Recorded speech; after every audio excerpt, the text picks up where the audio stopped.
What's up, everyone? So we have a bit of a different show today, and what I'm going to be talking about is this paper that I have in my hand right here. This literally changes everything about the business, right? So make sure you stick around and figure out what's in our hand and what actually changes. But first, hit the like button. Yo, and hit that subscribe button. Let's get the show started. So the way that it all started was, I started this company, Full Sail Marketing, and about a month later, our buddy Thomas Nave, who we both went to Virginia Tech with, I was in like a fraternity with Nave, came to me and just said, hey man, I got a buddy of mine, Wayne, he's looking for a job. Could you do anything with him? And I'm like, oh, I'm a month in, like I'm just trying to figure this out for myself, but I'll talk to him.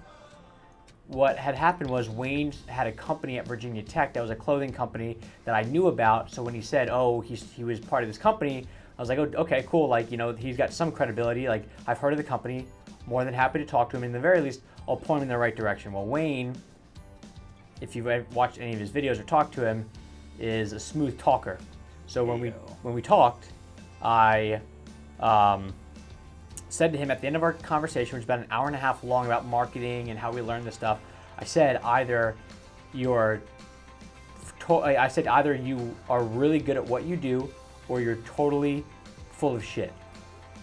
And he kind of had this smile, which is the same one he has right now. History from there. Yeah, and then we went out and had a beer, and then I guess you started coming on for like 5 hours. Yeah, but so let me pause you there, because it's kind of funny from my perspective. So I had left my previous role, my previous marketing position. Been like, all right, I've had enough of this. What was the position? Because it was kind of a unique one.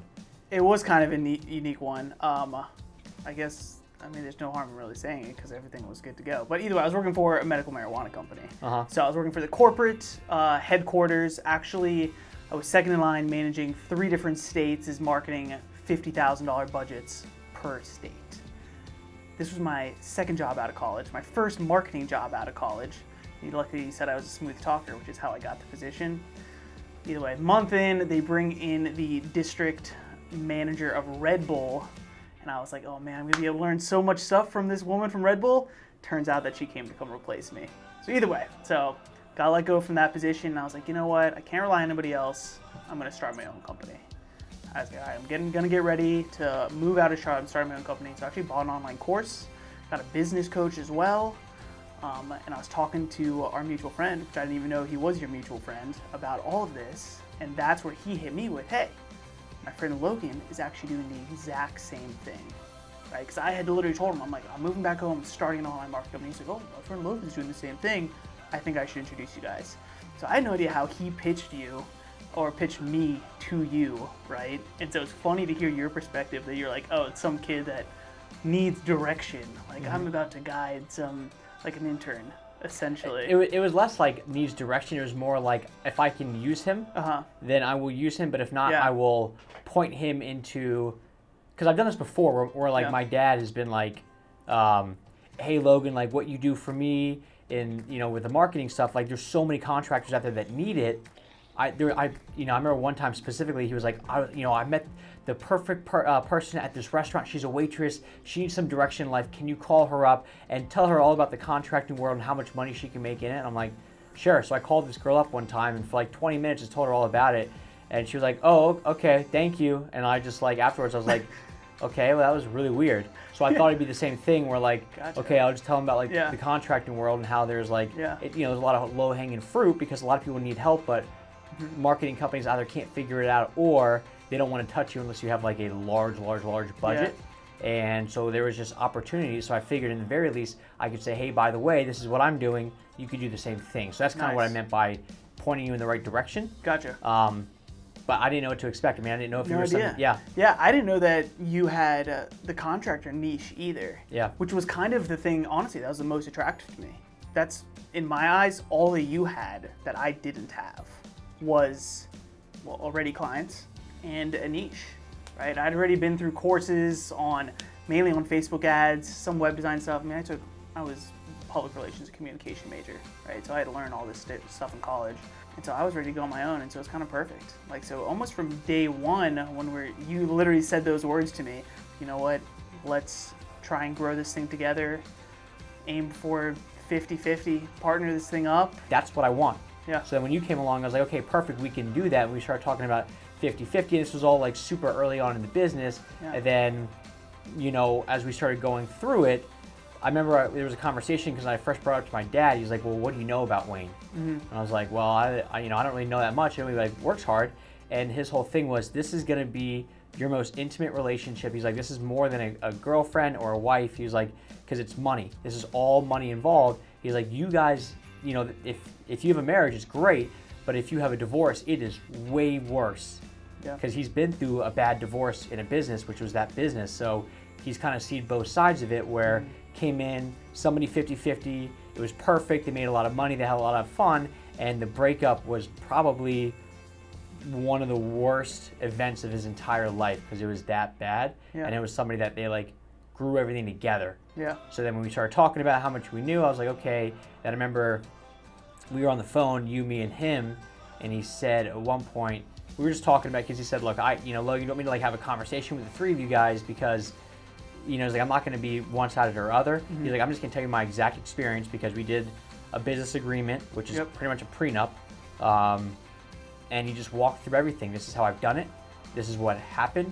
But yeah, I mean, at the time I was doing online sales, doing product sales online, working for Full Sail, and still, figuring it out, right? While Full Sail was just growing, I was doing my own side hustle. A little while later, I started another company with my brother, right? Doing a little bit side marketing as well. And funny thing is, that's kind of when that conversation with your dad, and I don't know if it was then or a little bit later, we sort of switched the gears from the goal of 50-50 partnership, bringing back down. So that was actually kind of a pretty rough hit for me, right? Because like from day one, I'd been treating this thing very much like my own.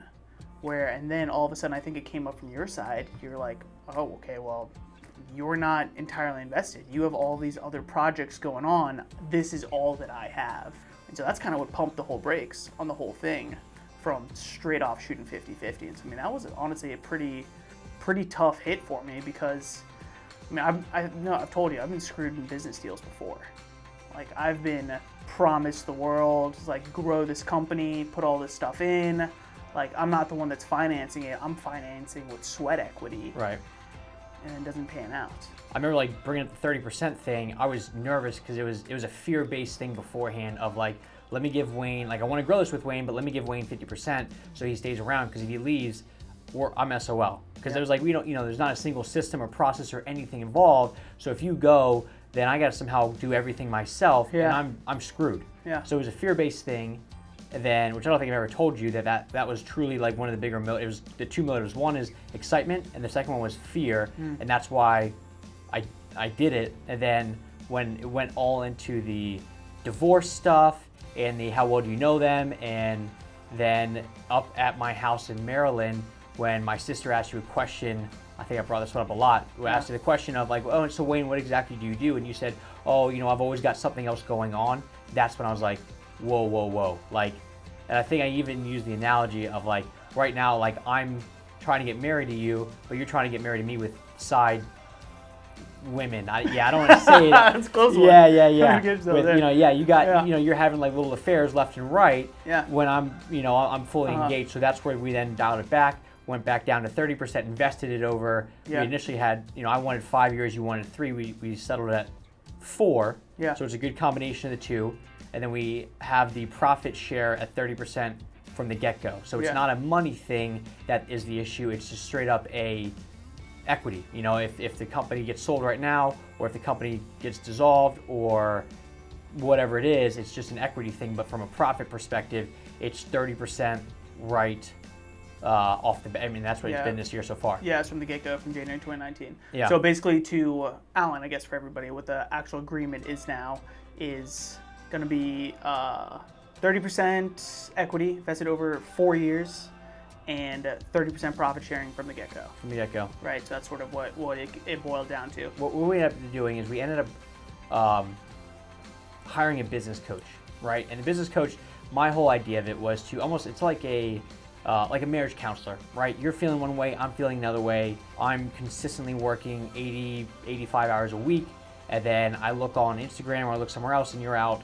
at NASCAR, you know, enjoying your Sunday, and I'm in here for 10 hours on a Sunday trying to, you know, do work. Yeah. So I'm sitting here thinking, there's no way I'm going to give a single % to somebody who's not working as hard as I am, when in reality right now, this should be the time that, you know, like I'm looking at this, I'm going, before we, you know, like this is the time that he should be busting his butt, because as soon as we become partners, it's legally binding, and then if he kind of slips back, it's like in a marriage. Like if you're not getting along before you get married, what do you think is going to happen after you get married? And that was my thought was, shit, I don't want to do this. So then you thought like I just didn't care, honestly. Yeah, I thought it was a care thing. Doing the same actions as you were. So then we hired, exactly, that's what it was. Because I'm very black and white about everything, where if you're not doing the exact same thing as me, then it's hard for me to not go, oh, well, he's wrong, or she's wrong, right? So when I'm on a phase where I'm really good with my diet and I'm working out, and somebody else is not, I'm like, what are they doing with their life? We had this business coach who started off by saying, I get it, let's do a DISC profile, personality test.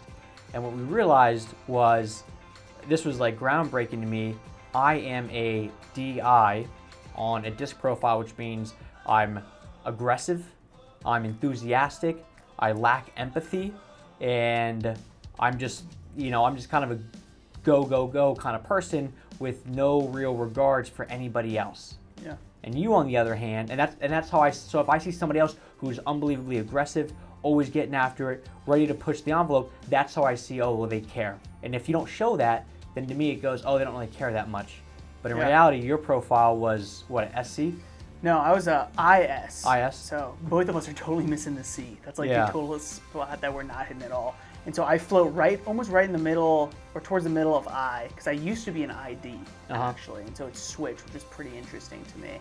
So that's a lot more of the empathetic, thinking about people's emotions, a little bit more calculated, but it's called the caregiver or the peacemaker is what it is.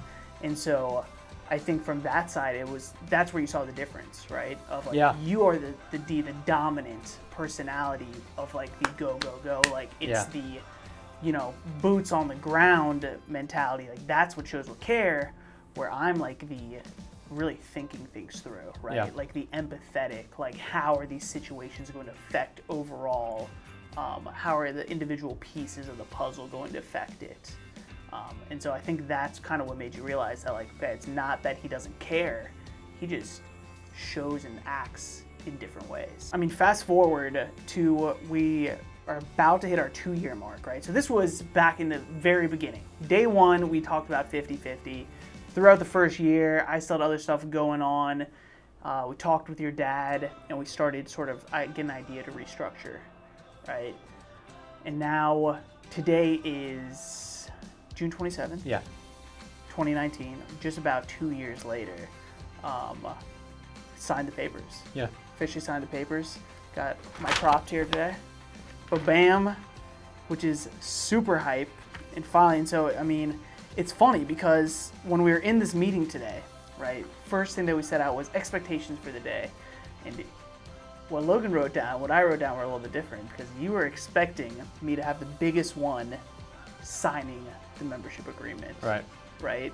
Which is funny because when you realized that I didn't have it down, you almost, I don't know, you looked kind of upset, or like almost like deflated. Well, because the way I was looking at it was, again, back to kind of like what Alex brought up was, you know, I'm giving up 30, you're gaining 30. Yeah.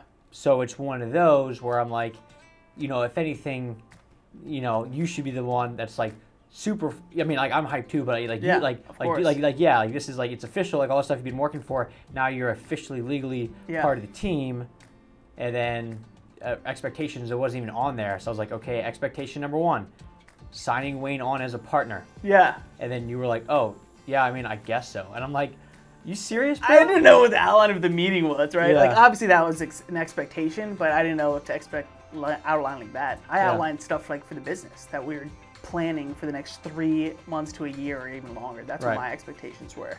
And it's funny because I guess that's more where my mindset is a little bit different, of like the in-your-face, aggressive, let's get this shit done. I mean, honestly, my emotions have been like I've been a partner since day one. This is the first time that I've had the official agreement signed, right? I've started up a bunch of different companies, only really, well, 2 of them have ever been really profitable. One actually made a good amount of money. but yeah, it's the first time I've ever signed it, so it is a hype. It's super exciting. Like I said, my mindset's always been, I've been a partner.